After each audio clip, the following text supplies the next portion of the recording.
correspondent, Jewish News Syndicate. Josh, good to have you. So I want to start with Netanyahu's announcement that he's deployed forces to the demilitarized buffer zone in the Golan Heights. So he said that an Israel-Syria border agreement collapsed with the takeover, and that Israel's deployment is a temporary defensive position until a suitable agreement is found.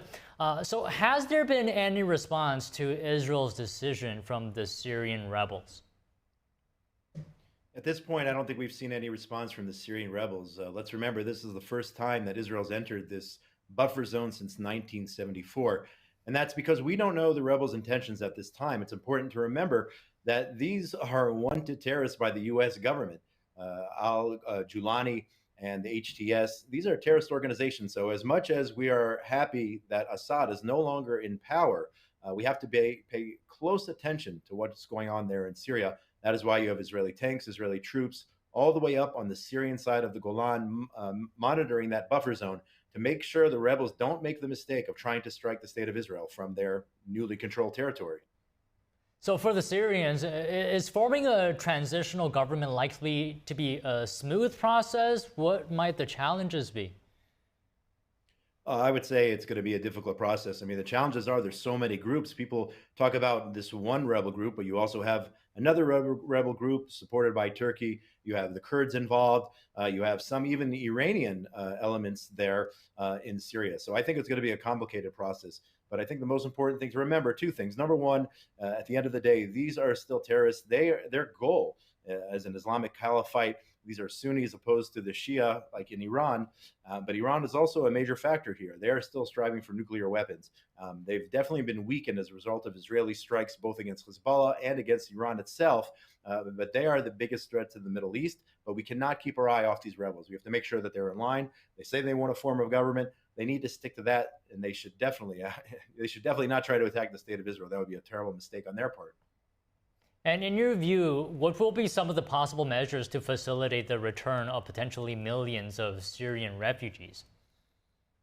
So from what I understand, that's already happening right now. I mean, Turkey does not want these refugees to be in their country. They've already started moving back towards Syria. And I think they're being welcomed with open arms by the rebels because I think they share the same worldview.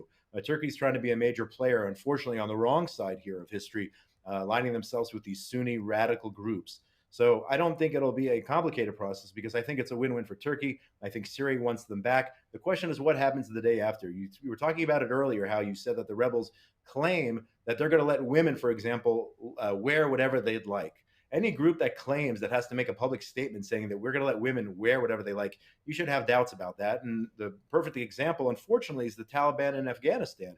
They claim that they would be open to minorities, to women giving rights to all. Yet the Taliban has a really difficult, tough regime ruling over the people there. And we have to watch out and make sure it doesn't happen with these individuals, these rebels as well.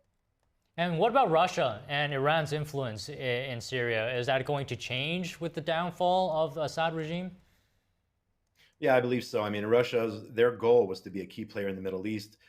In their view, of course, a weak U.S. administration. So they set up shop in Syria, establishing bases, helping facilitate weapons both to Iran and to Syria, which is, again, in the orbit of Iran along with Hezbollah. So I think Russia is probably going to take a step back here. And we have to give Israel credit for striking for Hezbollah, taking out the senior leadership, the walkie-talkie and beeper attacks, everything Israel has done in order to prevent Hezbollah from now, at this point, actually, from rearming, even though they'd very much like to do so. Again, we have to pay attention to Iran. Iran wants to achieve nuclear weapons, not only to target Israel, but target their neighbors like Saudi Arabia and the Middle East.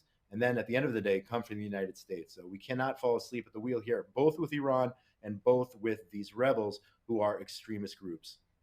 And what part does the U.S. have to play in all this? Do you know if there's going to be a change in U.S. military presence, for example, in Syria? Well, it remains to be seen. From what I understand, you have, I believe it's up to 900 troops or so in Syria. I think the Trump administration has made it clear it does not want to intervene in internal Syrian politics. So we'll have to see what Trump says. We only have, about 45, 50 days or so until the new administration comes in. But the most important thing to remember is that President Trump may not be liked here throughout the Middle East, but he's definitely feared. He's definitely respected. And that type of language, the things that he was saying in terms of causing or forcing Hamas to release the hostages. That is what it takes here in the Middle East. This is not the U.S.-Canadian border. This is some serious business here in this part of the world where weakness is trampled upon and strength is respected. So I think it's a perfect opportunity for the Trump administration. You know, the president, whether you like him or not, President Trump, whatever he says, he does. He proved that in his first term, and we're looking forward to that in the second term as well, taking a hard line with Iran and any other terrorist groups who pop their heads up here in the Middle East. And what are the material impacts here on Iran with the fall of Assad in terms of its strategic position in the Middle East? Iran certainly weakened, both with the fall of Syria, both with Israeli strikes, taking out their air defense systems, taking out missiles, and what we learned recently, taking out secret nuclear facilities. So Iran has been weakened, but that does not squash rather their determination to go nuclear. So we have to pay attention. They're still going full force forward to obtain these nuclear weapons. So they may have been battered, they may have been weakened, but they're still in power in Iran. Syria might have fallen. The leaders and the mullahs in Iran are still there. Israel has said time and time again, if necessary, we will go at it alone. But I expect a lot of support from the Trump administration in ensuring that Iran, whether it's reapplying sanctions in Iran, making sure that they do not go nuclear again. We have to cut them off. We have to cut them off monetarily and any of their sources in order to prevent which would be a threat to the entire world. Do you see any potential ripple effects in other neighboring countries? Yeah, it's a good question. I mean, right now, even Iran, by the way, reached out to the rebels in order to try to, make things calm right now. But you could have ripple effects. You saw Syria fall. I mean, what would it take, Lebanon as well to fall? And you have instability in countries like Jordan. So you could see a ripple effect here. It all depends on what the goal is of these individuals who are able to sweep into Syria and within, I think it was 7 to 10 days, knock out an entire regime which has been in place for 50 years. So I don't know what their goals are. I saw a video today, very disturbing, saying that they would like to march on Jerusalem. That's number one. And number two, at the same time, Hamas is applauding the victory by the rebels in Syria.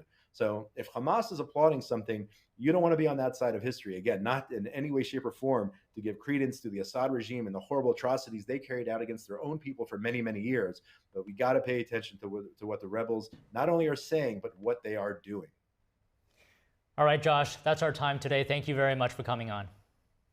Have a great day. Thanks so much.